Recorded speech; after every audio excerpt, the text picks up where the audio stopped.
and welcome to Retrotainment. We're back here with my co-host, capital C, capital O, Greg. How are you doing, buddy? What's happening, homie? Nothing much, nothing much. And we're joined, this isn't Retrotainment Recast, this is Retrotainment, but we are joined by our other member of our team and the host of the Sherlock Reel, Carl Sherlock. How are you doing, bud? I'm all good. I have to get the promotion in there. Yeah, it's a lovely piece. The wife has now gone to bed after making sure that he's held that up this time. That's it exactly. She's been standing there with a fire poker listening to us talking crap before. Make sure he picks that up this time.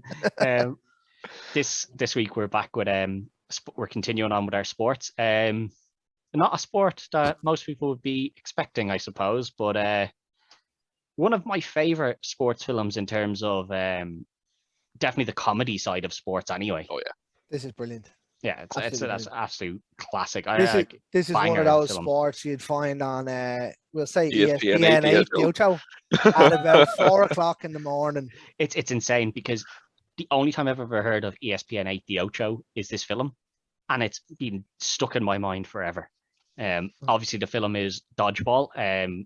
Carl's a true underdog story. Yeah, Carl insisted that we bring him on when we were doing this one, so we made sure that we got in contact with him for this. Otherwise, the next time Carl is the judge on Retrotainment Recast, none of us are winning. Yeah. Oh no, I was going to be. If I wasn't brought on to this, you were going to be recasting like Mighty Morphin Power Rangers, the movie. You really want to play that game? Yeah. So obviously, this came out 27th of August 2004 in Ireland. Came out a little bit earlier in the US, June 18th. Again, which isn't a huge gap, but we were still in that lull of us getting films straight away. I remember going to see it came out the same weekend as The Village, and I was in London and I went with my uncles to see The Village, and the screen broke down twice. So we were going home 2 days later, so we ended up getting to see The Village fully after about 3 attempts or 4 attempts. So he gave us free tickets. So me and my uncle were like, go back to the cinema. Went to see Dodgeball. Laughed my ass off. I was away when I went to see this. I can't remember where, but I definitely wasn't in Ireland. And I was like, this is brilliant, lad. It's so good. I went to see this film, and I'm not joking. It was just because the time I used to go to cinema with my dad almost every weekend, and he brought me to see this film. And there was nothing else out on for weeks and weeks and weeks. So we probably saw this film 4 or 5 times in the cinema. Easily worth it. So good. Yeah. So that's what next time Big Rob is on the Sherlock Reel, that's what we're gonna tease him with. Exactly. Still doesn't beat his 15 times to go see the Pokemon film. He loved that film. The Pokemon film. He did indeed. He did indeed. So much. Slightly surprising ratings for this. 71% from 165 critics. Whoa. Which I can see why critics would mark this, and there is certain things in it where a critic would be like, yeah, there's a lot of problems with that. You can't be, making sense of that. I thought that was honestly that was quite high for a critic score. So did I. I would have thought it would have been down around the 40s, 50s. Well, you see, that's the thing. That's not surprising. It's quite high. It's the audience score that surprised me, 76%. I genuinely thought that would be higher for audience. There's a lot of comedy in it that probably people don't like. Yeah, there probably is, but some people don't like Ben Stiller, and I can see that. Yeah, it could be that. Yeah, I know a good few people that don't like him. Yeah, I thought there would be a bigger difference between the audience score and the critic score, but I would have put the audience score about 76. I would have put the critic score lower. Really, I would have put I would have thought audience score would be in like the low to mid 80s myself. That's where I probably would have thought it'd be, because that's where I'd put it. But I suppose that's, as you said, I like this kind of comedy and I like this style of film, so maybe that's just bias on my opinion. But 168.4 million at the box office, so quality. Good for a comedy. Very good for a comedy. Pretty good for a comedy, and not surprising in the terms of, like, you look at the cast of this. Some of these were very much in the height of their powers at this point. Yeah, well, Vince Vaughn was top drawer. Yeah, Vince Vaughn and Ben Stiller. Yeah, Ben Stiller is just Ben Stiller. Yeah. Justin Long had just came off Jeepers Creepers and whatnot, so he was coming big. Yeah, there was a few. Rip Torn, obviously. He probably wasn't at the height of his powers here. Adrian Brody's in it as well, isn't he? He plays a young Patches O'Houlihan. I think. No, that's Frank Azaria. Oh, Frank, sorry, yeah, Adrian Brody. Jesus Christ.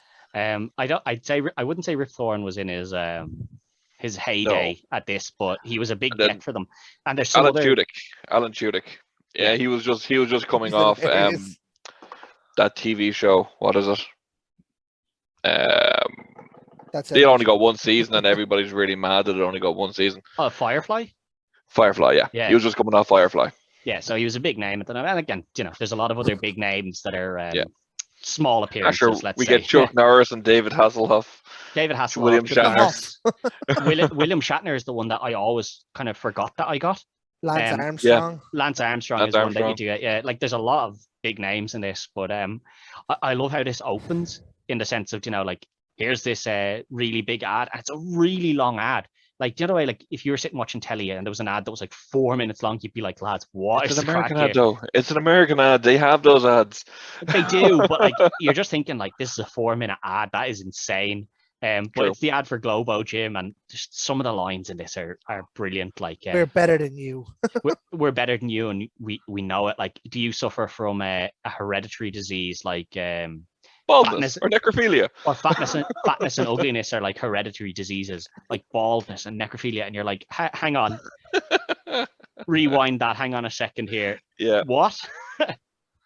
There's just so much in it, and then it cuts to the house, like a run-down, dirty-looking house, and then you hear the voicemails of like, you're 8 months overdue, and we're going to cut off your power. And it's like, we couldn't get in contact with your phone, which you can only assume is because he hadn't paid his phone bill. Or what was the other one? The video shop with all the pornos. These are overdue, and here's like, okay, it's gone from this really successful guy to this really poor guy. It was 3 porns and then Mona Lisa smile. Yeah, that's the best bit, is that it's just like, and Mona Lisa smile, and you're like, oh, why was that taken out? But like we see that, and then he heads off to his gym, which is directly across the road from Globo Gym. Which is like, they never really reference the fact that it's just across the road. You just see that it's across the road, sort of thing. It's just they do. They do, because he wants to build a car park for his. Yeah, they do. Gym. Yeah, true. I suppose actually, but yeah, he goes into his gym, which is just like this rundown, like kind of shoddy looking gym, and everyone in it is just kind of like, they're kind of losers, in the sense that like there's one guy jogging and reading a magazine while he jogs, but not on a treadmill, just on the spot. Another guy's tangled up in the wires, and then just as he's about to go into his office, he's attacked by one of the members, and he's like, a pirate, and you're like, wait, he's the pirate. This guy's attacked you with a knife in your gym, and there's only about 8 people there, so like, he must know who you are. It's just so funny. It's just such a like juxtaposition of the the lovely Globo gym that we've seen, and then it's this rundown gym where nobody's able to use the weights or anything properly. And I love Steve here. He's like, Steve might be a bit short with his monthly payment this month. Just pay me what you can. Yeah, but what I like I'll share me bounty with you when I find it. What I like is when he comes in, that you see the rapport he has with the guys, where he's like, oh, don't worry about it, everything's fine. And then when he walks up to Justin, who is the one that was tangled up in his machine, he's like, why, what happened at last year's tryouts? And we get to see the cheerleading tryouts of the previous year, and you're just, it's so funny, like, because like, yeah, the obvious thing of like, oh, he's gone for cheerleading tryouts and you have to lift people up, and they're like, what's the only way that we could make this difficult for him? Give him a girl that's like really big. But he throws her up in the air with such ease, and you're like, wait, how strong is this dude? Like, he threw her up really high, really easily, and was holding her for a while. Yeah. And then he wasn't. Yeah, but it's just one of those, like, that has no relevance to the film really, except I watched this on Disney Plus. Yeah. And they have a line cut out on Disney Plus. They do. Yeah. I know. I've noticed that now. I've watched a couple of movies on Disney Plus, and there's parts missing. Yeah. So when it happens, she looks at him, and then it automatically just goes, and he throws her up, and he looks up and he goes like that. But what happens and when you actually did theatrical release film, she turns around and says, "I've got no panties on." Yeah, they did. And then I did know he throws her up, and he looks up and he's, "Oh." Yeah. They did. Cause you still see her give him the wink before he throws her up. But yeah, the losing of that line, and like, I get it's on Disney Plus, but like, Just put It's it on in Disney like Plus. If just it's put in there a, already. yeah, just put a restricted view on it or something, you know, just say like that's not Yeah. like you need to be Enter over a this age to watch enter a it. Like, passcode or yeah, something. just put something like don't cut the film, but they do. And he gets into his office anyway, and we see, yeah, Kate sitting here, and he's like, "Oh, it's not my birthday." Ben Stiller's wife.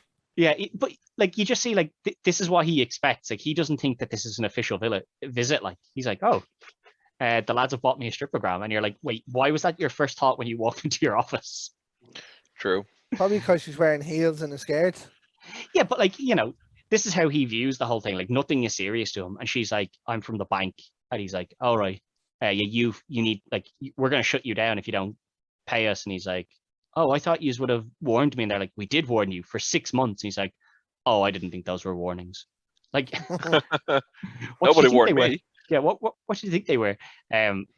But There's a great line there that was skipped over there as well. It was I work for the bank. Well, more of a lawyer for the bank. It's like, oh yeah, oh really, sweet eyes. What department? What kind of lawyer are you? Mostly sexual harassment. I was like, yeah. ooh. really shuts them down then, doesn't it? Yeah. And then she's like, I need to see your finances. She's like, yeah, I keep them all in here. Opens this drawer and it's just mounds of paper, and you're just like, oh good God. Like imagine having to go through that, and like that she Yeah. has to, because she has to check his finances. That's 30 Imagine you'd be like, years worth. oh God. Yeah, 30 years, which means that, you know, if He must be 50 yeah, at least. that's the bit that gets me. I'm like, wait, when did you open this gym? Yeah, Because you definitely don't look like you're in your 50s. So, true. Basically, like, what we find out here is he owes 50 grand. yeah, he needs 50 grand by the end of the month, and she says someone bought the second mortgage, and it cuts to him over in Globo Gym, and he's like, you bought the second mortgage? He's like, yeah, I'm gonna turn it into a car park. And it's just like you just get to see straight away how much of a dick White Goodman is. Like he's just so smarmy and everything. Like, yeah, White Goodman is top drawer. He's so good as a bad guy though, isn't he? Like it, like because he doesn't actually do anything that's like overly, you know, sinister. It's just business. He's just a dick. Well, he like, does kind of. He does to like in later points, but up until now, he's kind of just a dick. You know, he's like he just wants the business. He's just like, oh, don't be ugly, don't be fat. And yeah, our gym is doing really, really well, so we're gonna buy out the shit gym next to us. Like, okay, yeah, like it's not a nice guy thing to do, but I mean, like, you know, like you get so straight quickly away how much of a dick he is. Like, yeah, straight away, and to prove that point even further, it's something that one of the lines I always remember from this film is he throws his keys to one of the employees and he's like, go add 3 pounds onto the scales in the women's bathrooms and then you can leave for the day. It's like, oh, how evil. What a man.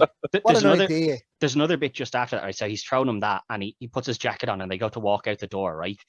And he closes the door behind him, and you're like, you're asking this guy to follow you so you can talk, but you went through a door, closed it behind you, so he had to open it so he could go through it to follow you. It's such a small thing to do, but like, imagine someone did that to you. You'd show be like, that you're a dick. Oh my God, I'm gonna knock you out. He definitely done that off his own back as well. Yeah, I can't imagine that was something that was written. That's definitely not scripted. What I love is we see why he dislikes Peter. He's like, you slept with 3 of my like employees, and you're like, okay, they're your employees, but like, you know, that's not that big a deal. And he's like, you sent me a strippergram. Yeah, I thought that was cool. It was a male strippergram, and he's like, oh, I didn't know. Like, you know, like you can see how much the two of them antagonize each other to build up the hatred that they have for each other. You could really see this movie going as them being ex-best friends or something. Yeah, it never seems to go that way. They both just seem to just. Which I'm glad. Peter is kind of like petty, like he's a petty asshole, whereas you're like, yeah, but I'd be a petty asshole to a guy who's that much of a dick as well. True. But Peter goes back and he tells all the lads at the gym, and he's like, listen, we're gonna get shut down if we don't earn 50 grand. And they're like, what about if we pay it in Canadian dollars? Well, that'd be 70,000 in Canadian dollars. We need to get 120,000. It's like, no, hang on, no, you don't. We don't need to pay both. Like, your idea was not to pay it in 2 different. No, hang on. It just shows the level that he's dealing with the guys that are there. Exactly. You know, they're just such like boneheads, like. And then they get the idea to do the car wash. Car wash. And it looks like their car wash is going great. You know, there's all these people getting their cars washed. This must be like, I don't know if this is an actual thing in the States, because this was this was a thing in lots of films back in the 2000s. Yeah.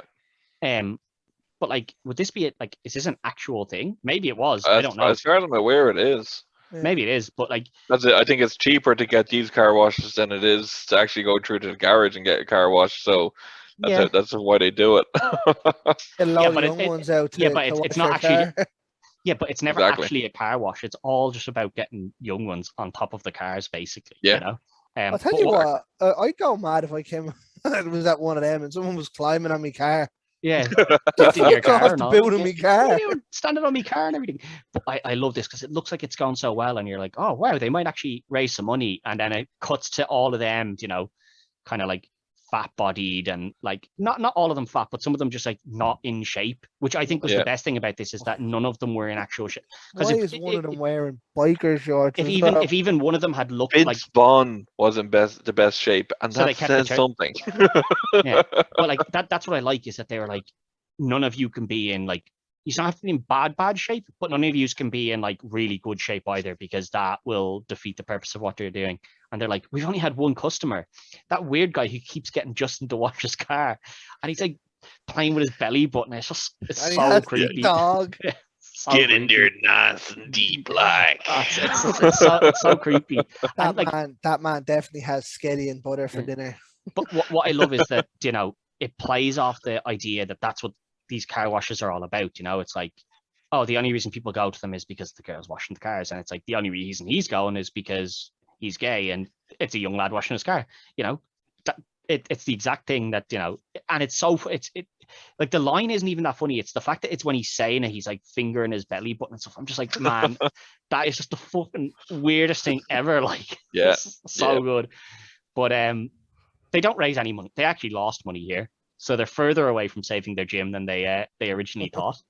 And then they're sitting there, and Gordon reads throwing a few more ideas around. Yeah, Gordon reads in his obscure quarterly sports.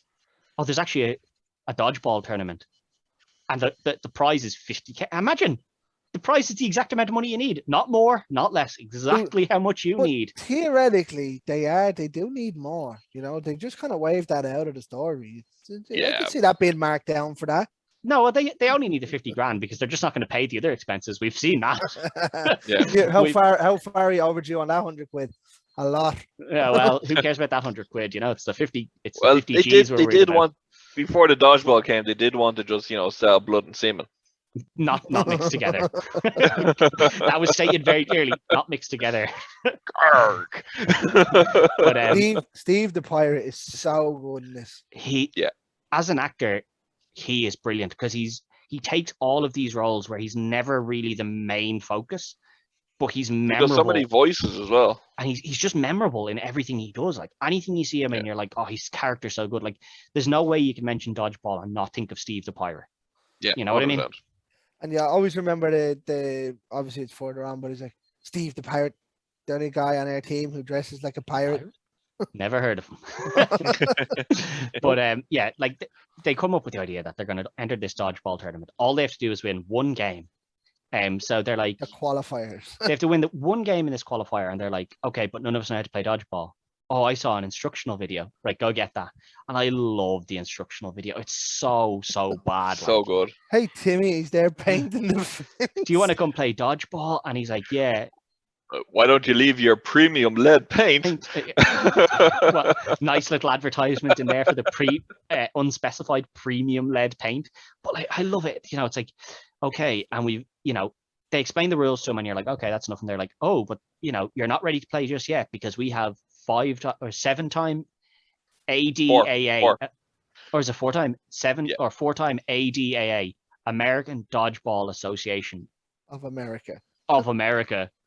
Like, why was that bit at the end? All-star. Yeah, all-star. Patches O'Houlihan to explain to you some other rules. And the rules that Patches come in, the first rule is fine. He's like, if you catch the ball that somebody throws before it hits the ground, that player is out and you get a player in. So it's a 2-player swing. You're like, okay, that's actually a good rule to explain to the kid. His next few rules are, remember to follow the 5 Ds of dodgeball: dodge, duck, dip, dive, and Dodge. dodge.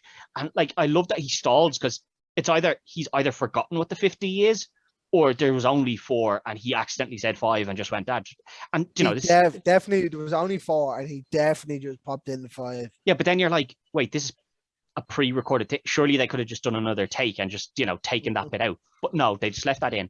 And then his next advice is, and remember, when you're picking your team, always pick the biggest, strongest guys so you can bully the weak guys. And you're just like, why is this? Why is that? Why is that the advice? It's an educational film from the school. Yeah, I was like, okay, so the advice is pick big guys, bully small ones. Great. And it's the way he delivers it. There's no no remorse or anything in what he says. It's just like, yep, that's what you do. It's really like that old, we're gonna be buying, or buying and selling your guns and arms like old style American video. And it's just like, yes, let's go do this. Yeah. But I love his outfit as well. It's like a fighter pilot's outfit, big bomber jacket and all. Yeah, real American strongman sort of thing. But while all this is happening, Kate is over at Globo Gym, and Michelle, M-E-Shell. He comes in and he's like, she's here to see you. So he makes. So like, White is like, give me 30 seconds. So he pumps up the crowd. First, he's torturing himself. There's a donut there in front of him, and he has these electric cables tied onto his nipples. Yeah. But he's like, give me 30. You want it? then it's, you have 30. Like, give me 30 seconds. So first things first, pump up the crotch. Second, grab a towel and run up the stairs. And grab a book on the way. And then as she comes in, he comes down the stairs and he's like, oh, wasn't expecting to see you here. You organized a meeting with me. Second thing, are you reading the dictionary? Yes, I am. I like to challenge myself mentally. Anyway, what's challenging about the dictionary? Like, it's just words.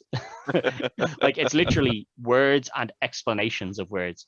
But like, we see here, he has the painting of him grabbing the bull by the horns. And like, when he explains that metaphor, it actually sounds quite good. You're like, okay, I can see why, a guy like him would feel that this is an appropriate painting. And she's like, she kind of accepts it. And she's like, okay, yeah, I get why he'd get that. And he goes, but that actually happened. Why tack that on? Yeah, like, I did tackle that blow. He has about a 12-pack in it as well. Yeah, and his feet aren't on the ground or anything. He's just holding the bull by the horns. It's insane.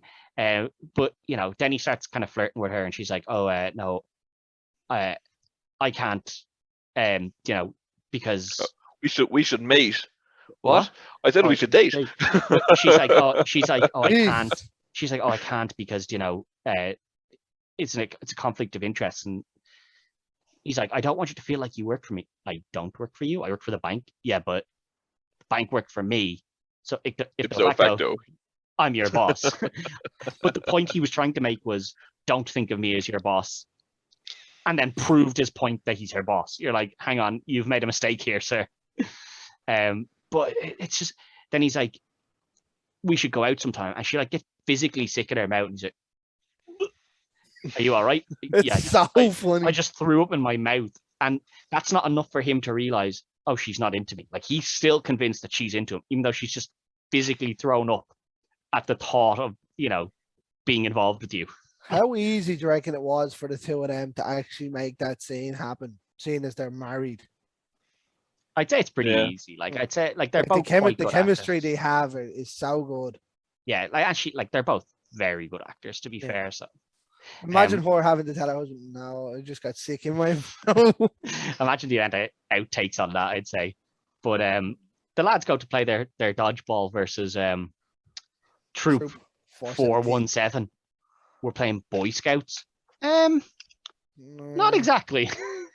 Worse. This group of Girl Scouts walk out.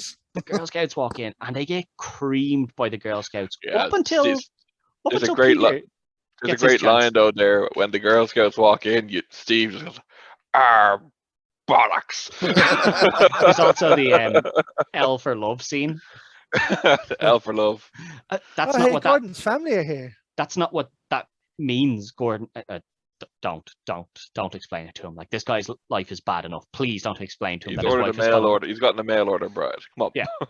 Don't explain that to him. Just let him have this one. We knew someone like that, Ted.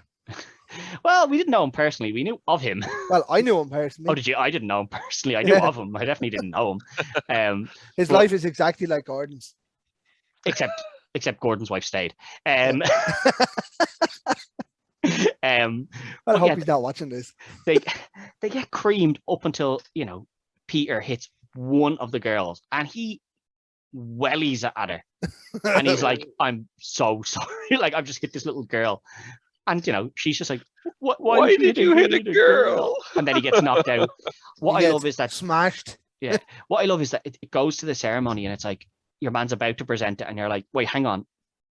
If this didn't happen, like them getting disqualified, would they be going to this world championships to play against all these grown people? Like, that is insane. But it's like, we've actually just found out there was one of the member of the Girl Scouts had 3 anabolic steroids and ketamine. It's not ketamine. It was a raccoon tranquilizer. A raccoon tranquilizer. Oh, yeah. So it's not even like ketamine. It's a raccoon tranquilizer. You're like, why did they have that? And then it cuts and it's like, God damn it, Bernice. And it's a grown man. Like, it's so funny. What? Like, that grown man wasn't there earlier. It was actually 5 little girls just prior to that. So these steroids, from the time they won the game to when they were meant to be awarded, have had such an effect that they've turned from a little girl to a grown man. Maybe that's why they decided to test her. Yeah, because it is a random drug test, and like, it's so funny. So they win, and it's like, okay, let's go out and celebrate our win. And they go out and they celebrate, and they're out celebrating in this sleazy kind of looking bar. That's definitely the local. It definitely is. And Kate's gone out with them, to celebrate.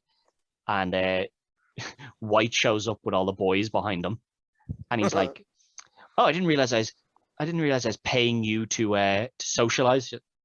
You're not.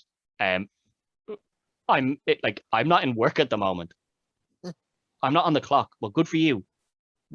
And the clock. All right, mate. But again, we just see how much of a dick he is here.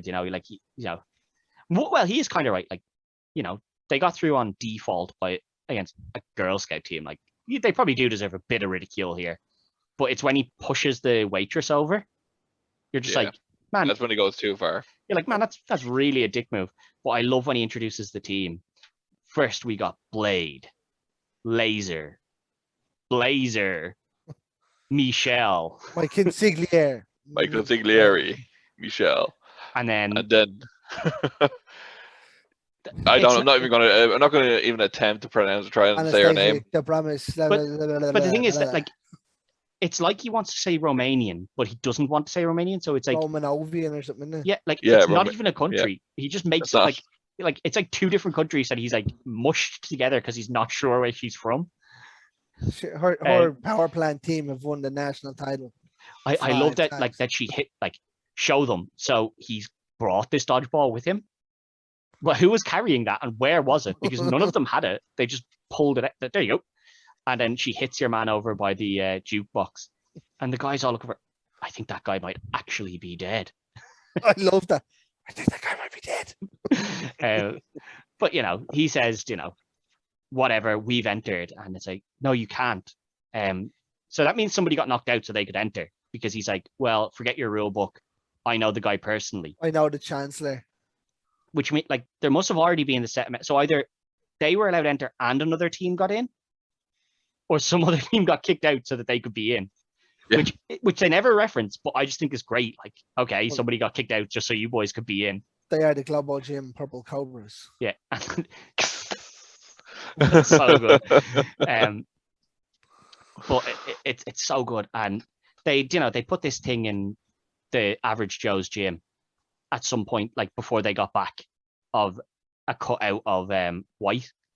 which has flashing red eyes, which to me, you probably should have assumed that was a camera and, not left it there, but they didn't.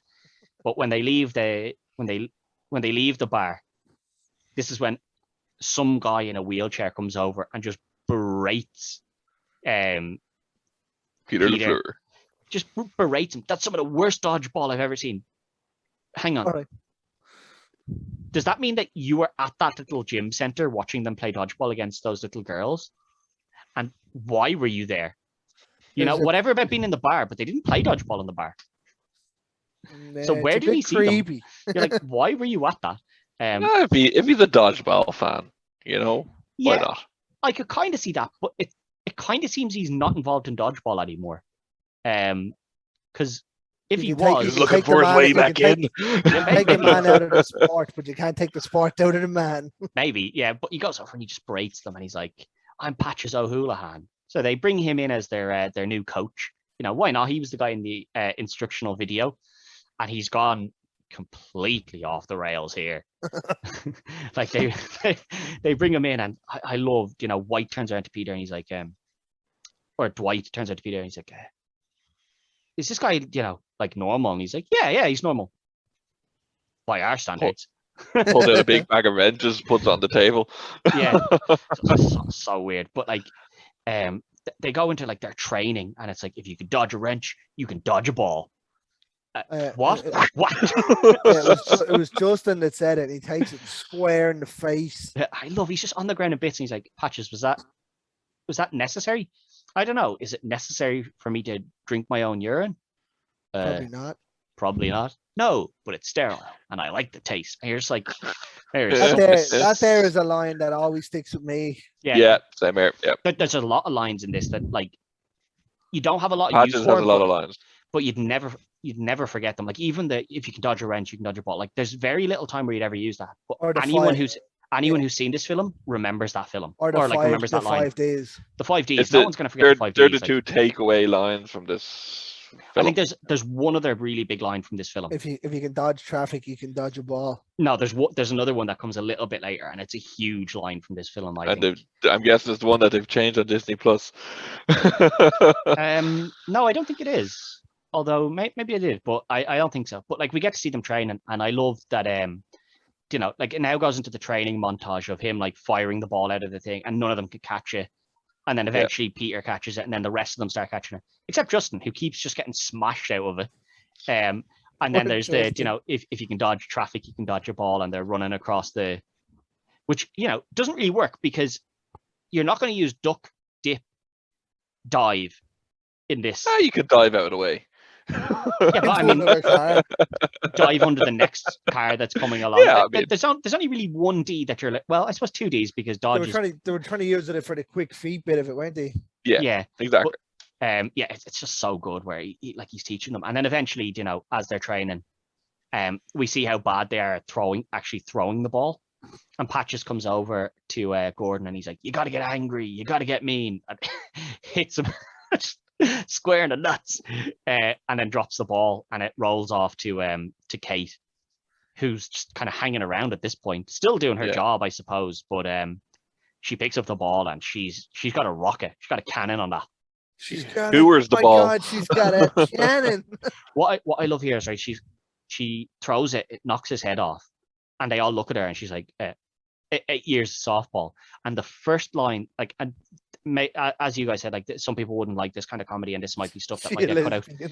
Is that Dwight like whispers into Peter's ears, "She's a lesbian," and then Peter's like, "She's not a lesbian," and then it cuts to Patches, and he's like, "That dyke's got a cannon." You're just like, whoa.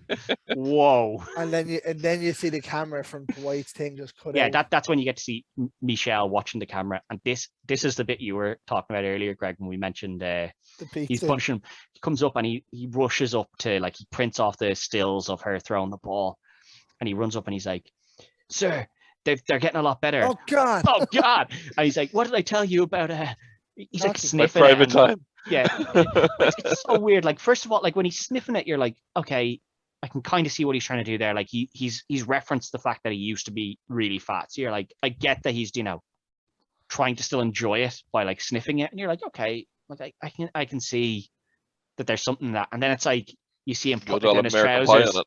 Yeah, and you're like, whoa, dude, you're going way too far, because this is more than like enjoying eating pizza. That is a completely different thing, dude. I actually think That's I the might that's know the that other biggest. line you're talking about. Yes, exactly. But that's the sin what he's doing to a pizza. And It we is. did skip over the line because it happened during that training montage, and they've changed it on Disney Plus because what they say is you're about as useful as a poopy flavored lollipop, Yeah, and it's like, in the actual version, yeah, you're about as useful as a cock flavored lollipop. yeah. They did change It that, and it that, works that better that way. that was one. That was one I actually questioned myself on when I rewatched it there on Disney Plus. I was like, Yeah. I was like, was it not like cock flavored lollipop? And I was like, Yeah. maybe it wasn't. And I was I like, had to go and look I it actually up. had to go look it up, because I was like, maybe I'm just misremembering that. I was like, maybe I'm just remembering that. But no, it was changed. But no, Yeah. that isn't the line I was talking about. We'll get All to the right, line okay. I was talking about a bit later. But Is it near the end? it is near the end. I We'll know the get one to you're it. talking. Yeah, I know the we'll one you're get talking. we'll get to it. But like, this is where we see, they've kind of gotten a bit better, and Michelle is worried about it. But White's response is, I'll need to woo her quicker this time to make sure she doesn't play for the team. And you're like, dude, she got physically sick in her mouth a minute ago, like a couple of minutes, well, I suppose a couple of days ago in the actual film. She got physically sick when you proposed the idea of dating. Which also, we forgot to mention, when he's doing all of that, he's like real, like putting the crotch out as much as he can after pumping it up. Like, this is so weird. It's about that big. But he knocks up to her house, and she's like, Nobody can resist White Goodman and his whites. but he knocks up, and she's like, how did you get my personal address and stuff? And he's like, oh, Freedom of Information Act. That is not how that works. So like, I really don't know how he got that. But he's a bit creepy, and he's like, yeah, you do want it. And then he's like, oh, by the way, you can date me now. You said you don't date people you work with. But I got you fired. I rang up, told the bank you'd been embezzling money, and they fired you. And it's like, Drinking on the job. And drinking on the job. and you're like, hang on, dude. Why did you think this was something that she would be appreciative of? You've got her fired. Like, I don't know where your plan was there. But then again, 10 seconds later, you see Peter arrive. Yeah, but at least when she's talked to Peter, you get the idea, like you get the concept that they are kind of friendly. Like she's gone out for They're drinks friendly and stuff. together, Like they're at least friendly, so you can be like, well, maybe she gave him her address. You'd at least believe that she might have given him her address, because there's kind of been reference to the fact that he's definitely made reference to the fact that she likes him, whereas she hasn't really done anything. Yeah, he made that reference at least twice. A lot of times he makes it, but yeah, he shows up, and this is where you'd normally, like, the normal film trope is that he shows up and he gets Knocks rid his of head off. gets rid of the creepy guy. And I like that he's not the one to do it here. I like that she like punches him, and then he smashes goes his in head for the into the wall. kiss, and she Yeah. moves and smashes his head into the wall. yeah, Yeah. and then there's this isn't the line I think of, but it is also another one. Nobody makes me bleed my own blood. Yeah. Who else's blood are you gonna bleed, dude? Michelle. This is where you'd have to question how Which that means man Michelle got was to just be hanging around as well. Yeah, he was on Michelle. a scooter. Yeah. Like this, you have to question how he became the owner and executive owner of. Well, he does say that he got a lot of money from his dad. It's on a small business loan. To open a multinational, probably most likely global gym, like. Yeah. But he does seem determined, so I mean, Yeah, I think work at it. you he get seems more, like a businessman. You get more the idea that he's very good at like what he does, and like the actual proper stuff where you deal with people probably isn't falling to him, because although he's the head of it, it's a publicly traded company, so like all of that stuff is falling to like board members and stuff. He's only dealing with people in the gym, I would say, and specifically in the one gym he's in, because he doesn't seem like he's traveling around. He is White Goodman though. Yeah, but this is where, like, Kate agrees that she'll join the team after Peter comes in and sees all the unicorns in her house, which seems to creep him out. He's like, whoa. Yeah. I like unicorns. She likes unicorns, what's the big deal? But like, she says she'll join the team, and this is when we get the first mention of ESPN 8, the Ocho. Such a memorable Quality. TV station. Quality. But I love this because this is when we get introduced to two of my favorite characters. Oh the two commentators, the straight shooting commentator who, you know, calls things quite properly, and then just this guy who's clearly meant to be some sort of stoner and just has nothing to really contribute a lot of the time. Yeah, it's brilliant. We're here to watch the Dodgeball. Yeah. Yeah, thanks Gary for that. Gary Cole and Jason Bateman are fantastic in these roles. Yeah, Yeah. they They are. really are. Well, Jason Bateman's brilliant in everything though. it's Cotton McKnight and Pepper Brooks. Yeah. And like you hear Cotton's name mentioned a few times. I think the only other time you hear Pepper's name mentioned is when he mentions it himself, and he's like, "Pepper needs a new pair of pants," which basically references the fact that he has shit himself. Or I think it was the other way around because they were going into sudden death at that stage. Yeah, but I think Pepper is referencing that he has shit himself, and I'm just like, dude, you're not even playing. Why are you so? But I think he just got too excited. That's why he needs new pants. Maybe it could be, yeah, maybe. But yeah, like this is when, you know, they're all, you know, in their group, and it's like they're about to go out for their first game, and they're like, "Oh, I got us new gear." So they open this box, and they're all like, "Oh, lovely matching gear." He makes out though. He makes sure to put in that I threw out the old ones. Yeah. Yeah, and you have to have matching gear. That's one of the rules. And he pulls out this stuff, and it's just all this like S&M like leather stuff, and they're all like, "Let's just play in what we've got." No, we have to play in this. And I love how Gordon knows all the rules. Yeah. Rule number 1.D7. And all the bylaws as well. We have to be wearing the same matching attire. I love it. Like, and they have to go out and play in this. And when they come out, first they're playing the German team, who we've seen praise a picture of Hasselhoff. And they're the reigning 4-time European champions. Yeah, but like we've seen them in the back, you know, where like all the teams have their little things, but like the Germans all put their hand on this photo of Hasselhoff, right? Which makes it seem like, you know, they worship Hasselhoff, which is kind of okay. All Germans do. Yeah, which is kind of okay. You're like, okay, that's their thing. That's, you know, the person they look up to. Then it gets to the Japanese team, who are like slapping just one guy on the belly loads. You know, and like we see that all the teams have their gimmicks and stuff, but like they pull out this leather gear and they're like, right, we have to play in this. So the German team come out. What was the other one? The skill streets, the man wearing the tracksuit now. Yeah, skills for kills, is it? Something like that. Something like that, yeah. Skills that kills. That's what it is. Both with Z's at the end. But no, they have to go out, and when they come out, everyone is just like, whoa. The crowd stop cheering. They start screaming, "You suck." That one guy just shouts it really loud. "Hey, you suck." The only thing I dislike about that is it's not the guy from Waterboy. You know, I wish it had been him. I should have been the man from Happy Gilmore. That's the same guy from Waterboy, I think. It's the same guy. Oh, it is, isn't it? Yeah. I should have said Happy Gilmore because that is where he's more known from. But yeah, it should have been him. But yeah, it's so good. The whole crowd just like completely freezes. Jason Bateman then. Well, and I like that just before that they'd had like these kind of cheerleaders, but they're not really cheerleaders because they're not like cheerleaders kind of cheer for one team. It's just these dancers, and they're like good, clean family fun. You're like, I'm not sure what the clean family fun bit is on ESPN. Okay. But yeah, they start the game and things are not looking well. Peter gets knocked out immediately. And you're straight like, away. Oh, he's their first good guy. And then you're like, well, at least they still have the cannon. Nope, straight out as well. You're like, oh. This is going badly. Well, this is not going well. They just like, they kind of seem to be just getting battered around a bit here, don't they? Like, well, that team Blitzkrieg are big. They're meant to be very good. I think Troop 417 would have took them now. I'm just putting that Troop 417 would have beaten anyone. They were so good. They had Bernice. Bernice the Beast, yeah. Release the Beast, Bernice. But like it's kind of like they eventually get back into it, and you know, who is it? Is it Justin catches the ball, doesn't he? Yeah, it comes down to Justin. Yeah, it comes down to Justin, and it's 5v1 or 6v1.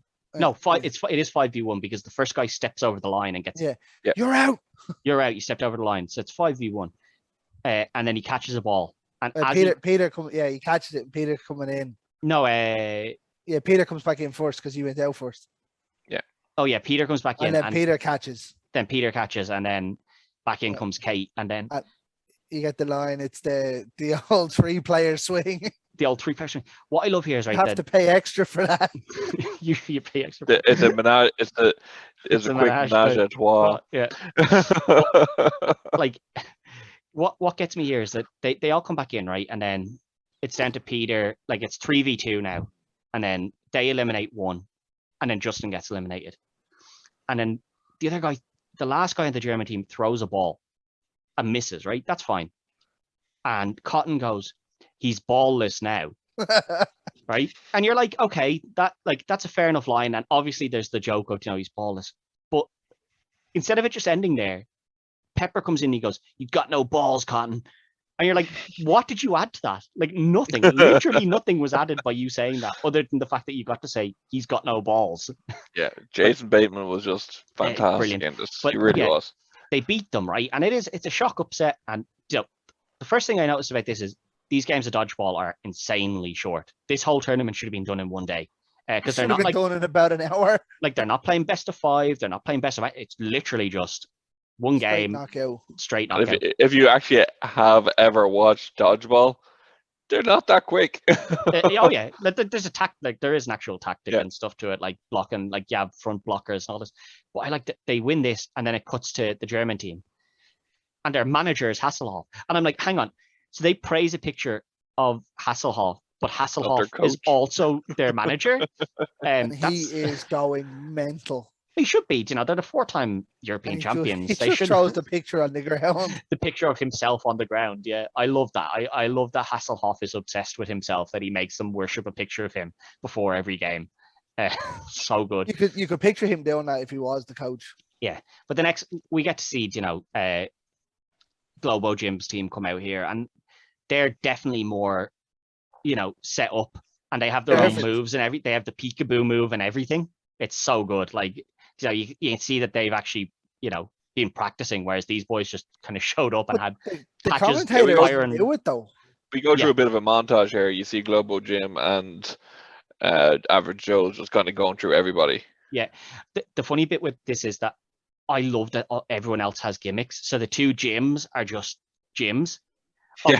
Actually, after their first game, they bump into the people that have their gear and swap back, and he goes, you must be daddy. And it's this guy who's like literally about 90 years old, and you're like, is he playing dodgeball? I can't imagine him running too quickly from the starting position to get that ball. No, you saw them, but they were at a BSM convention as well in Vegas. You do, but they also are a team because they swap gear. No, so they're at a bondage convention. So that's their gear. They were at a war at that. Yeah. Oh, is it? Because they you see them opening the box and they pull out the yellow gear. Yeah, but then they stay there for the whole tournament. They're at every other game. So I think they're a team. That was the first time I've noticed since watching the film that I noticed in the background of that scene they were at a BSM convention. Oh, fair enough. I just assumed that they were another team. I was like, are they just another team? But all the teams have like a gimmick, There's the lumberjacks, the police force. Lumberjacks ready. But like they've got skills that kills, who are just this team that love dancing and somehow made it to the regional finals, even though they never throw a ball. It was like they have a bit there. What was the line? They're focusing a bit too much on dancing today, or gotten. So good. But like that's what I love, is just that you see all these, and then the one team that they come up against that don't seem to be this is the Cougars. Yes. And they get flattened by the Cougars. And it's timeout. They call it timeout. And I love this. Because they're down to one guy. Yeah, I love it though. Patches like time out, and then you see Gordon. They're down to Gordon, who's the guy who can't throw a ball, who can't catch. It's the worst player. He's their worst player, but they've played him in every game. Well, he's better than the tall, skinny guy. Yeah. But other than that, he's the worst player. Yeah, but that's what I like, is that it's down to this last guy, and they're like, you need to get angry.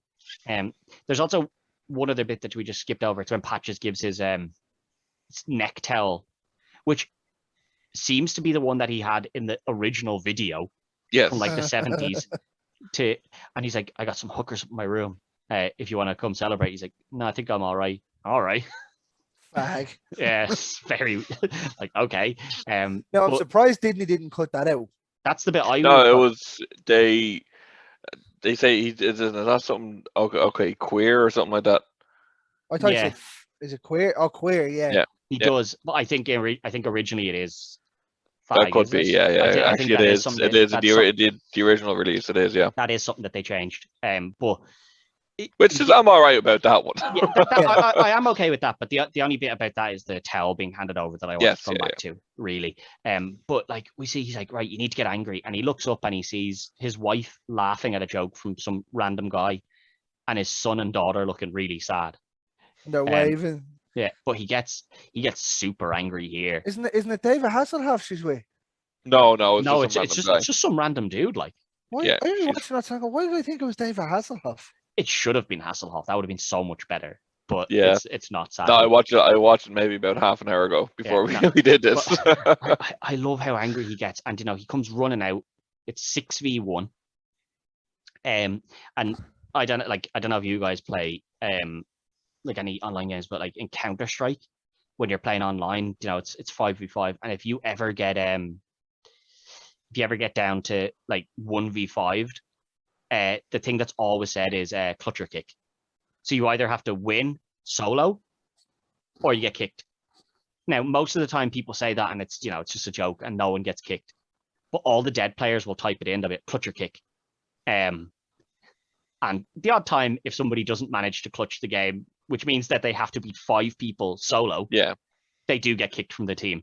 And I've seen it happen. Right. It's really funny when it happens because everyone's like, man, I can't believe we kicked that guy, because you now get a bot and the bots are shit. Like, I'll tell you what though, lads, this here is the best Leroy Jenkins moment you'll ever Yeah. see. But this is what I love, because basically someone has said to him, it's like they've said to him, it's down to you. It's clutch or kick time, You either win or we're out. And he goes mental. Like, he beats like block, knocks the first guy out, knocks the second guy out. Then the third guy's the best one, because he points at him. Your man covers his face, and then he pings it straight into the bollocks. It's like, wow, dude, like hit him somewhere else, man. Yeah. Ouch town, bro. Population you. What a line, like, population you. And then the next 2 knockouts are 2 very quick successions of he catches a ball, and as she's running in, Kate catches a ball, and it's down to a 3v1. Which was a beautiful move. Let's Yeah. just say. Or was that not in the finals? Does he? No. No, that's in. Oh, okay. Yeah. Actually, That was in the finals, It because is in the finals. he It is in the takes them all out. he by takes them himself. all out. Yeah, he does. He actually beats all of them all by himself. Yeah, it's Yeah. so He's a good. champ. He clutches. And He burst your man in the face, didn't he? yeah, Yeah, the last guy puts he down knocked pretty out in the well. face. Yeah. They get back to the hotel and they're like, they're ready to go celebrate, and then this big sign, Yeah, we can do anything once we have Patches by our side. this big sign falls on Patches, right? Didn't- And Haven't we seen here It's first the, though? the sign says the look of the Irish. Was it not just before this where Justin and the guy who works in the gym Oh, are upstairs and they meet the cheerleaders? The cheerleader, yeah. that's actually after their first game. That's Yeah. when Peter goes to me. Yeah, just meets the cheerleader, and he's like, "That guy's a dick." Let's be fair, because he's also the guy who picked the heaviest girl for him to try out with the year Yeah. before. But I love, like, He knows that she likes him and he likes her. yeah. What I love is that, like, that guy's such a wife. dick. Yeah, that guy's such a dick. And then as they're leaving, he goes, "Come on, babe, want to go on the roller coasters?" And Dwight just leans over and he goes, "Maybe he'll fall out of the roller coaster and break every bone in his body." Kate is like, "That's a horrible thing to say." And he's like, "Hey, I'm just saying it happens, My cousin fell out of one, dead." My cousin Ray fell out of it. Pop, dead. Which is a nice prediction, because as we know, this does end up being the case, right? Yeah. Of course. Yeah. But Patches dies, right? And they're all at the bar, Respect Drink- my boy. drinking. And this is when the skinny, like the kind of tall skinny guy who never plays, turns around and he goes, at least he went out doing what he loved. And they're like, what? What do you mean? He got It's how he crushed would have by wanted to go. 4 tons Yeah, of it's how he would have metal. wanted to go. What, crushed by a 2-ton metal sign? I don't think so. But we see that, Ironic sign of that. yeah. But we see Kate kind of saying to Peter, she's like, you know, you need to lift the boys' spirits, and that's important because it just shows that everyone does fall back to him. And he goes, "I'll be back in a minute," and he goes upstairs to his room, which for some reason White is in again. How did this guy get into your room? Well, he bumps into Steve right before, Oh yeah, what a dick. and What a it's Peter. The start of Peter's downfall here. I think that's actually after, because he goes up to the room first and has this meeting with Dwight. Oh, sorry, you're right. With White, right. and White is like, he's like, I'll give you 100,000. Do you know? I'll buy your gym for 100,000. All of those guys are going to look to you. Debts as well. Yeah, and he's like, look, they all look to you. You're their hero. But when this all goes wrong, they're going to blame you. And you know, he puts that seed into Peter's head. Also, when he gets there, he's like, oh, by the way, Michelle was having digestion troubles. I hope you don't mind. Close that for both of us, baby. Close that door, and Michelle just does not look like he's going to close the door. And he's like, for all of us, baby. But he is like, I don't know if you've ever seen 100,000 in cash. And he takes out the case, and it's just one little stack. And he's like, yeah, it's a lot different from the films, isn't it? Yeah. But like, it looks like Peter hasn't taken the deal. And then he goes back downstairs, and they're all like, what are we going to do, Peter?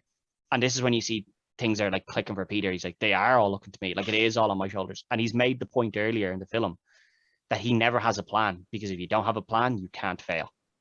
Yeah. I mean, he's not wrong. Yeah. This is when he walks out and he bumps into Steve, and Steve is like, he's like, you're not a pirate. And then we see the sad scenes with Steve of, you know, people making fun of him, throwing stuff at him, and he's walking along what looks to be the strip. Yeah, very sad time. Gets a milkshake thrown at him. Yeah, very sad times. But then, you know, it's finals day, and Kate goes up and knocks into Peter's room, and she's like, it says on the telly that he's checked out. So she's quite worried, and she goes down to tell the rest of them. And on their way down, obviously Peter's now gone, Steve is missing, and on the way down, Justin where Patches died. Yeah, and then Justin bumps into Amber, and she's like, "Oh, I was looking for you." Yeah, he fell out of the roller coaster. You're like, wait, what? He broke every bone in his body. Which You're the only one that knows our routine. Yeah. Why does he know your routine? He's not been on the gymnastics team or the cheerleading team. Why does he know it? But he goes along, and he's like, I got this dodgeball tournament. She's like, at 12, and she's like, it'll be over by then. So he rushes off, but doesn't tell his team because there's no time. Like a true champ. Yeah. And I mean, it's not like we're talking the 80s here. Like 2000, surely he had a mobile phone. It was 2004. He might not have any text left. Maybe. Oh, well, yeah, maybe, possibly. But yeah, he goes off, and you know, he goes off to the cheerleading thing, and they win, which is great. And then he has to make his way back, but they're in the. This is when we get the line of Steve the pirate. You know, we're down 3 players. They're down. Well, they're down 3 players, so they're gonna have to sub in the nerdy guy. I feel really bad that I don't know his name. I can't remember. I'm going to look it up here while we're but chatting. They have to sub him in, and they're like, we still don't have enough players. And this is when Dwight is like, Steve the pirate, and he's like, who's Steve the pirate? Only guy on our team who dresses like a pirate. There's a guy on our team who dresses like a pirate, and you're like, how have you not known? Owen, right? Owen, played by Joel David Murr. Yeah. There we go. But it's like, how have you not noticed that there is a guy on our team dressed as a pirate? And he's like, Steve the pirate, scurvy. And your man's just like, nope. Nope. So they're told, and this is when we see William Shatner, and you're like, whoa, why is William Shatner here? And he's just the judge on this ESPN 8 The Ocho. And he's the chancellor. He's the chancellor, yeah. And he's like, you guys have to forfeit. And they're like, can we not just play with 4 players? It's not an advantage. And he's like, no, rules are rules. You just have to have the 6. No, but one thing we have here is on the way to the game, you hear Gordon telling them the rules of 1D double A, that in case of a sudden double elimination, it goes to sudden death. Yeah. But we see Justin That's gets a back. foreshadowing in this movie. Yeah, there is. But Justin gets back just in time, and they're like, "Oh, we have to forfeit." And he's like, "Wait, you can be here to help us forfeit." he's like, "Sorry, I'm late." And they're like, "Yeah, it doesn't matter. Like, we have to forfeit. Peter's not here." And we cut to Peter at the bar, and the airport. He bumps into Lance Armstrong, and Lance is like, "Oh yeah, I watch ESPN 8 The Ocho all the time. Aren't you that Peter? I'm a big fan. I'm a big fan of yours." And he's like, "What? You need to go, or you're gonna miss the game." And he's like, "Oh, like I left." And he's like, "Yeah, I always thought about quitting when I had cancer." And he lists off like the three cancers. But he's diagnosed lung and brain cancer. Yeah. All at the same time. Yeah, I thought about quitting cycling, but my family helped me through, and so did my team and everything. And I'm sure whatever reason you have, is valid. What are you dying of? Well, what he does there is when he says that, he's like, I went on to win 5 more Tour de France. 5 more. Yeah. Well, I'm sorry. I know what helped you through it, mate. It was all those steroids, pal. Right. I will caveat that with people say that that's why he won. Do you know do you know the way like he got stripped of those medals that they're meant to be handed to the person that should have won? Do you know who got those medals? No idea. Whoever finished 43rd. Nobody, because they got sick of going down the list until they found somebody that didn't do the exact same thing as him. So he didn't cheat. If everyone's doing it, it's not cheating. That's not actually true. Is it? It is. It is true. No, but there's no winners. No winners of those. The guy who finished 43rd was the guy that didn't. He would actually. Steroids. Somebody else found that out. The actual officials didn't go and do that because they gave up after 20. They were like, after 20 people, nobody deserves it. So like there's technically no winners of those. As far as I'm concerned, Lance is the winner because Yeah. If everyone is cheating, If everyone's doing it. If everyone's cheating, then yeah. If everyone is doing the exact same thing, you're not really cheating. Cheating is something that gives you an unfair advantage. If everyone's doing it, there's no unfair advantage.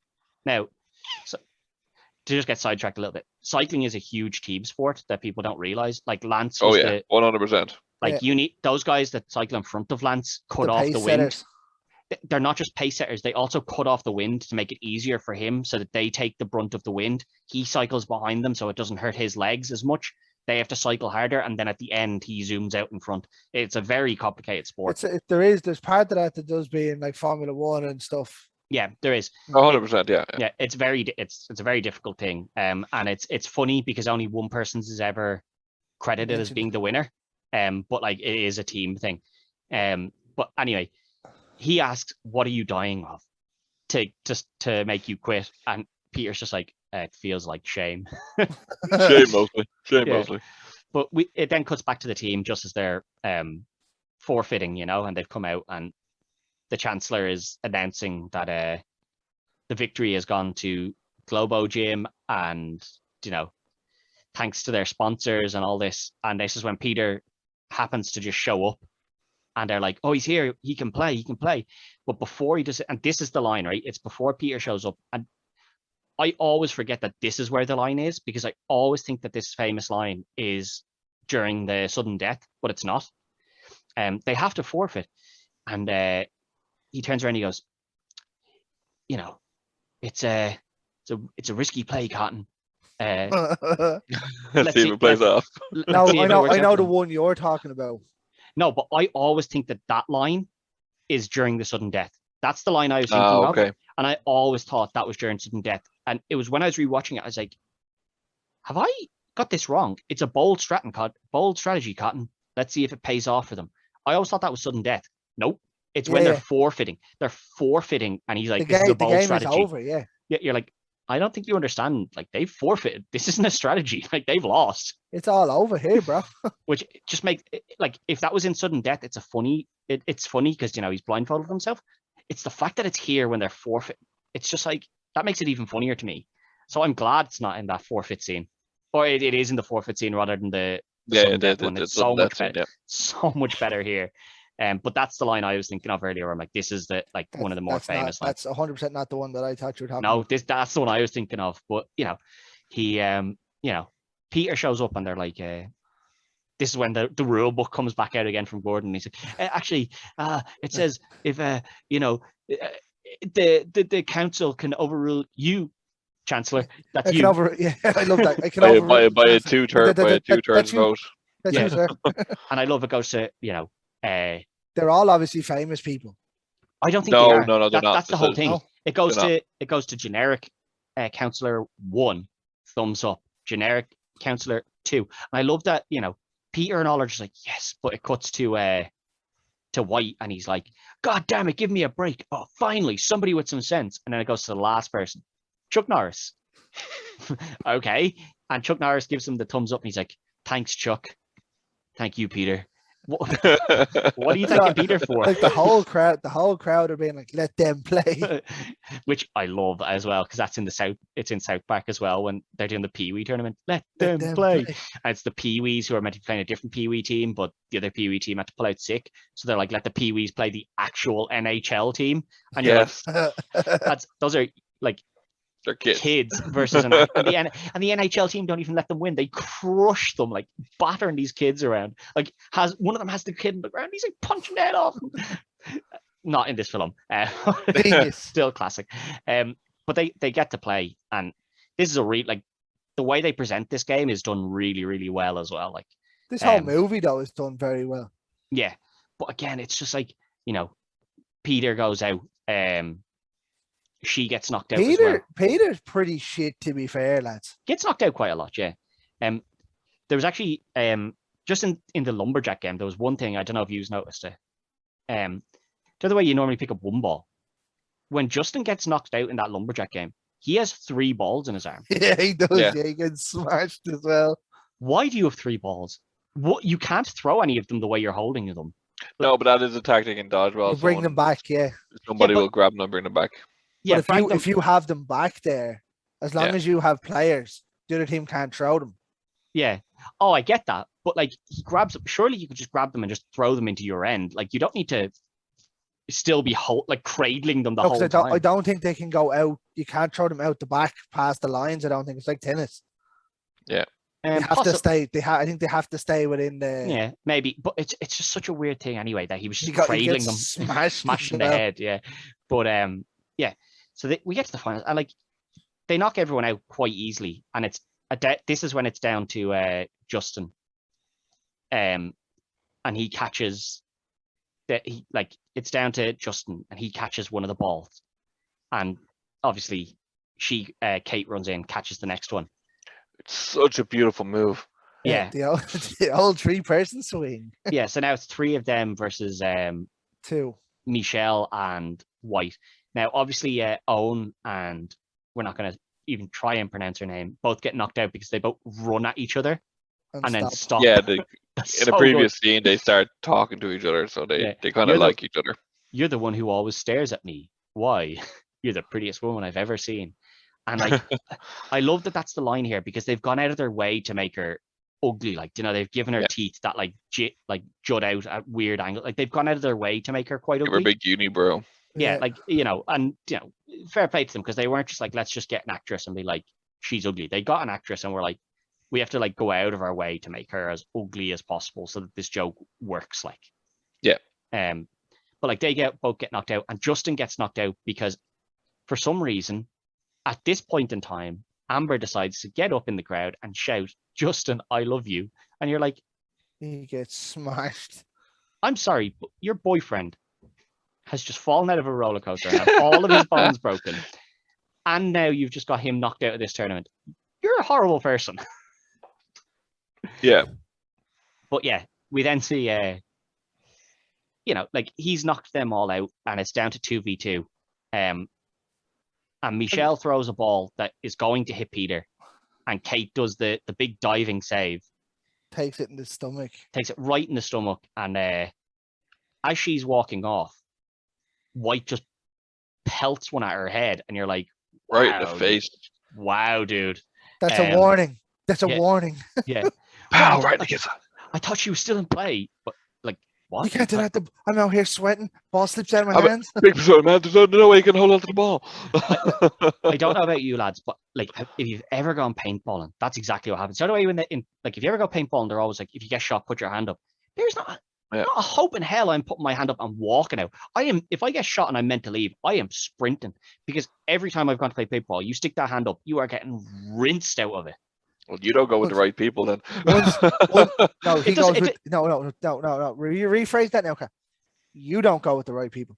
If you're stupid enough to walk out in that field when it's in open play, you're getting shot.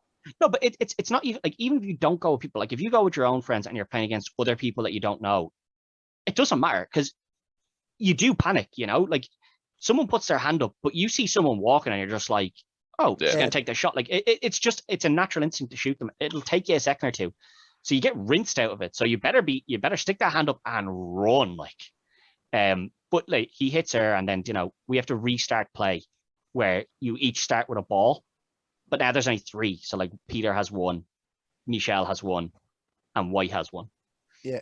And I love this. Like you see the play of like Michelle throws his shot, Peter dodges it, and pings it off the top of his head. Right in the dome. Yeah. Which has happened earlier. They caught the lumberjack and he falls over the ball. No, but it happens earlier in this actual game where White gets hit in the head. Oh yeah, they catch it. Michelle catches it. Like there's loads of like little bits like that in here.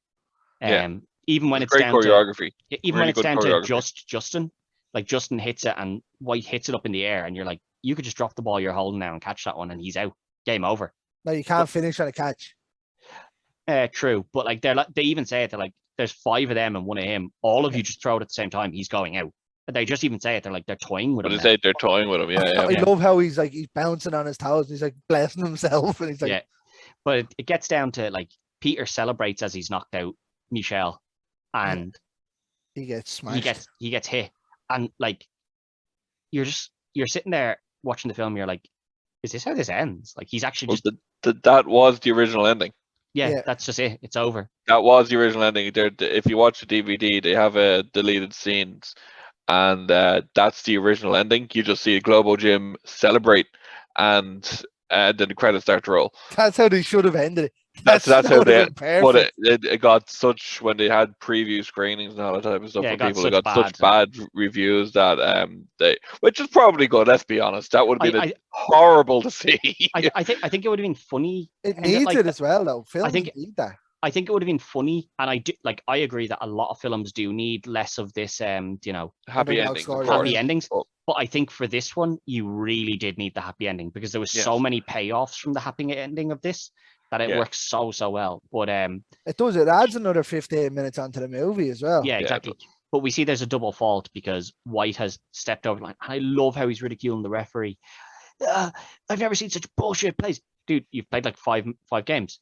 Literally, you joined this tournament because they joined it, I love how it's not even the referee that gives it, though. It's the third referee over the other side. Yeah, but I love this. And, like, they have to go to sudden death. And Peter... This here's where, though, it jumps back to Gordon telling them. Yeah. He's like, in the case of double faults, double elimination, it goes straight to sudden death. It's a bylaw. And I love that, they're getting ready. And the rule for sudden death is you each have a ball and you have to stay within your triangle. So we haven't seen this in a final since 1912, and we all know how that ended. I love Patches O'Houlihan on the double. I love how you have to stay in this little triangle, so it's literally just whoever throws the ball fastest. As long as you throw it, because they're not that far away from each other. And they're only about 7 feet or something. It's literally just, if you get the ball quicker, you should win. Like, that's literally the only thing here. Unless you miss. Yeah, but like the chances of missing, because the guy can only duck, Or dodge. He can jump. But yeah, like he could jump straight up in the air because he can't move out of his triangle. Like, you have to stay in that. So there's very little you can do in terms of avoiding this, So the one thing here is that when you see that court, them triangles weren't down on it. No, they come out and paint them. They've just come out with tape or something, put them down. But I love this. He turns around and they try to do that scene where someone from the grave talks to him. And the other way, like, obviously in The Lion King, you see the clouds form into it. And like, it's this horrible, like, he hasn't even washed it since Patches gave it to him on the first day. It's stained. It's horrible. And he just looks down at it and you're like, oh, they're going to get like him in the stains or something. Nope. Just pop him in there. Just remember your training, Peter. Bye. And he just puts You get this is where you get the line from Cotton though, or from Pepper. Yeah. What is in 23 years of casting? I've never seen something like this. He is not going to be able to see very well. No, he's not. No. Genius. But Genius. yeah, we see the slowdown, and this is it looks great as well. We see White fingers twitching, and he makes the move, but doesn't actually grab the ball. And I love how the crowd go. Yeah. Yeah. And then he does pick up the ball, and Peter still hasn't moved, and he's just like the crowds. Goodman coming at you. Yeah, just throws it, and we see he dodges, picks up the ball, and just blasts it straight into right in the dome as well. Right in the mush. Yeah, right in the mush. So they win, and it's a great feeling. Like they win, everyone's celebrating, and you're like, oh, lovely, they're gonna be able to keep their gym. And then that celebration gets ripped away from you. In that, White comes in and he's like, "You didn't win anyway. You signed over the deeds to me last night." And they're all like, $100,000, yeah. They're like, "Did you actually do that?" And he's like, "Yeah, I did. And then I took that $100,000 and I put it on a bet. We were 50-1 to win. Do you know how much? Anyone want to do the maths real quick?" And Owen is like, $50,000. And you're like, that is less money than he bet. That is half of what he bet. Come on, dude. 500,000. No, but see, at least if he said 500,000, you're like, well, at least that's more than the bet. Yeah, that would have been 5-1. Yeah. He goes like 5 you've million. lost money. Like you only lose money in bets when you don't win. You don't lose the money when you win, dude. Then Kate obviously corrects it. She goes, "It's $5 million." And they're like, "Yeah, well, I'm still not selling it back to you, no matter for how much money." He's like, "Yeah, that's true, but I'm gonna take your advice." I wouldn't sell you your gym back for all of King Midas's silver, which had me in stitches. But he's just like, "Oh yeah, I took your advice. And I invested the money, and I am now." He hasn't invested the money because he doesn't have the money to invest. He's going to invest the money, right? Yeah, that's the first thing. I love it here though. He's like, "Oh, just a right on time, lads." Yeah, carrying out this big chest. Treasure chest. Yeah, the treasure chest of gold. But he says, "I'm going to buy the stocks in your thing. You can't do that. I don't work for anybody." And they're like, "It's a publicly traded company. He can do that." If he invests 5 million quid into the stocks, he'll own 51% of. Yeah. You're fired. You're fired, White.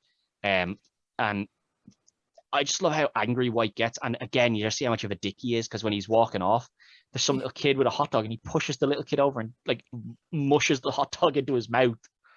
Fucking Chuck Norris. Fucking Chuck Norris. But that comes later. That comes later. I had to throw it in case we forgot. No, we wouldn't forget that line. But we see, Steve shows back up and he's like, hey, Peter. And they're like, "Hey, it's Steve the Pirate." It's Steve the Pirate. And you're like, he does not look like Steve the Pirate anymore. He has a haircut and everything. Looks real clean cut and everything. And he's like, "I took your advice and I grew up." Well, that's a real shame, Steve, because who am I going to share all this treasure with? Yarr, Peter. I love it. And he still has the gold tooth and everything when he does it. It's so good.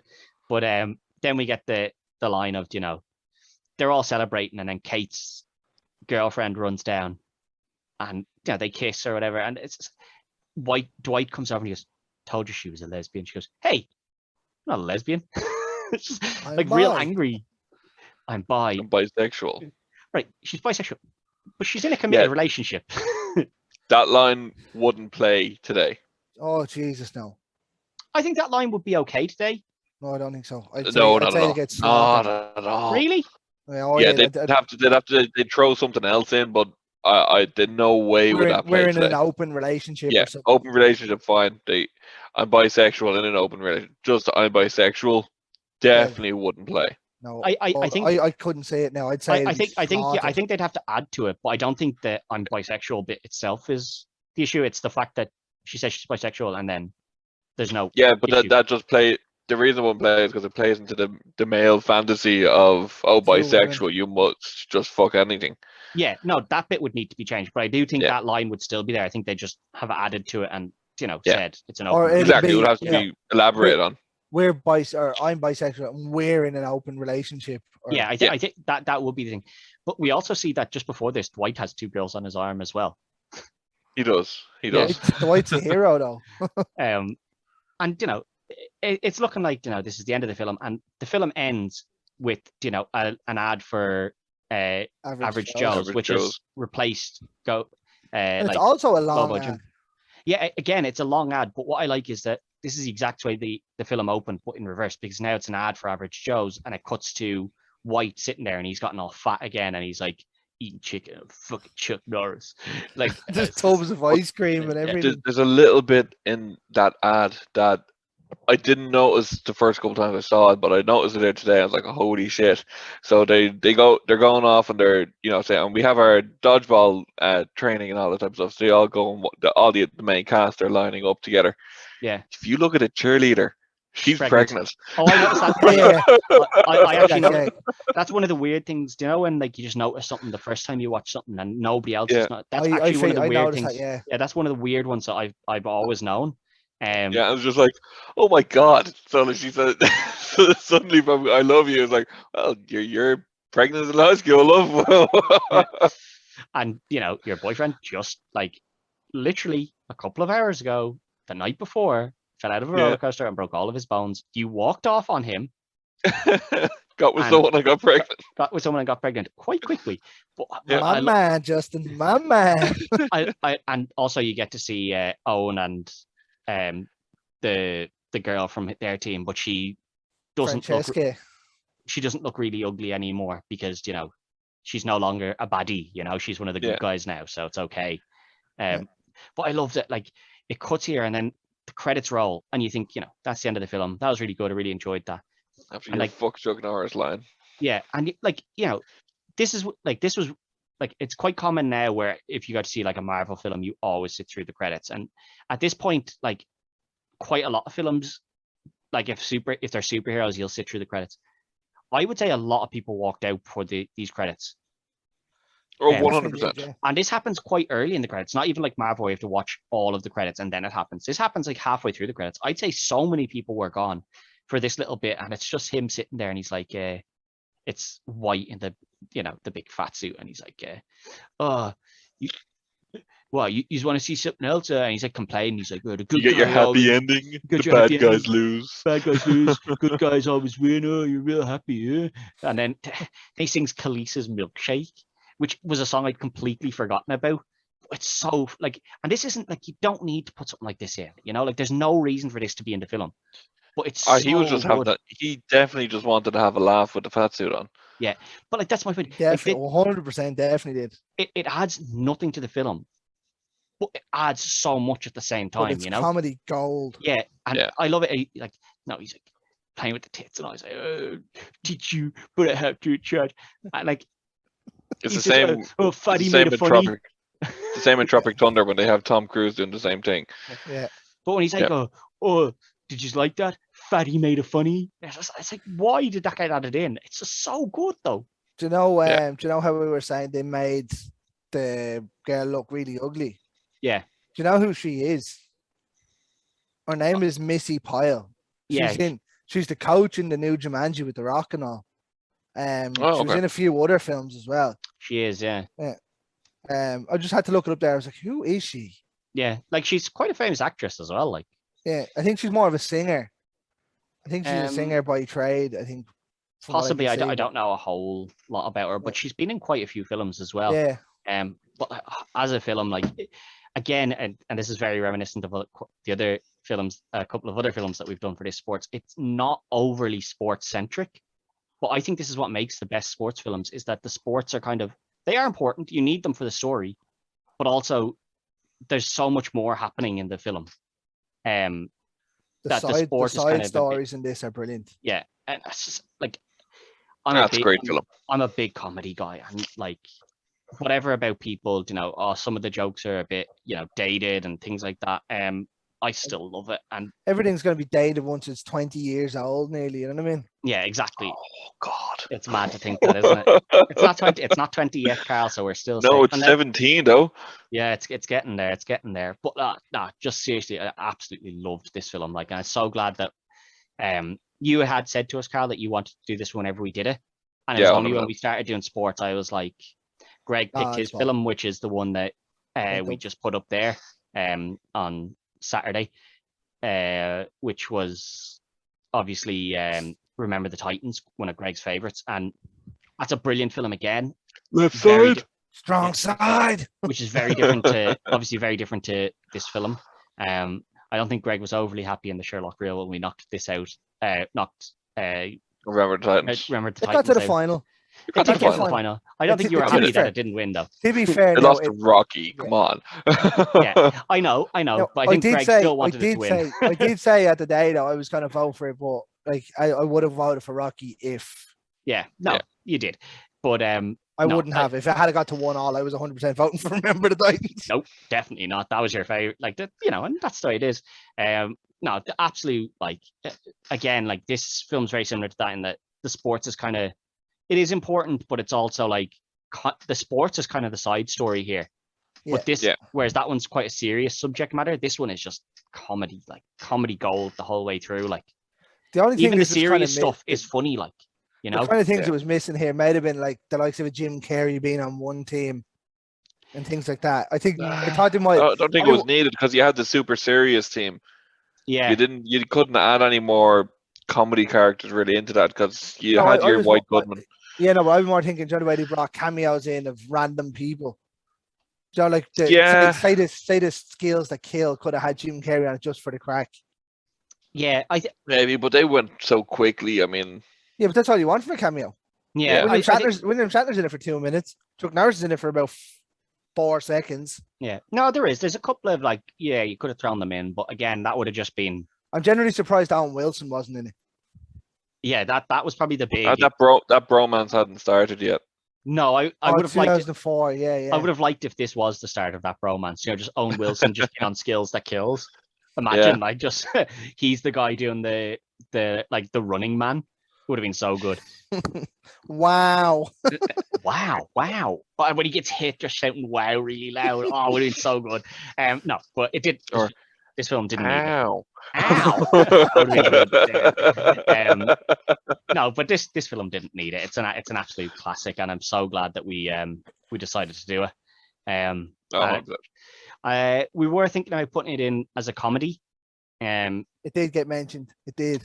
It was definitely one that we were thinking when we're doing comedy. This will be one of our big ones. But then I decided this was my choice for the sports. I was like, we're kind of I don't want to do all serious sports films. And I was like, what's a sports film that's not really serious? And I was like, well, you have really 3 choices, don't you? You have this, Caddyshack, and Happy Gilmore, which we've already done. We've already done Happy Gilmore. I put that out at the Masters. You could do Space Jam as well, but we've already done Space Jam. We did Space Jam when the new one was coming out. Space Jam's greatest sports film and greatest film ever made. But that's why it's got its own special episode. But we were I was thinking maybe do Mighty Ducks or something, or Mighty Ducks 2 because I've already done Mighty Ducks 1. But I was just I was like, no, I want a proper comedy. Caddyshack would have been a great shout actually, especially the fact that Bill Murray was in Ireland this month playing golf.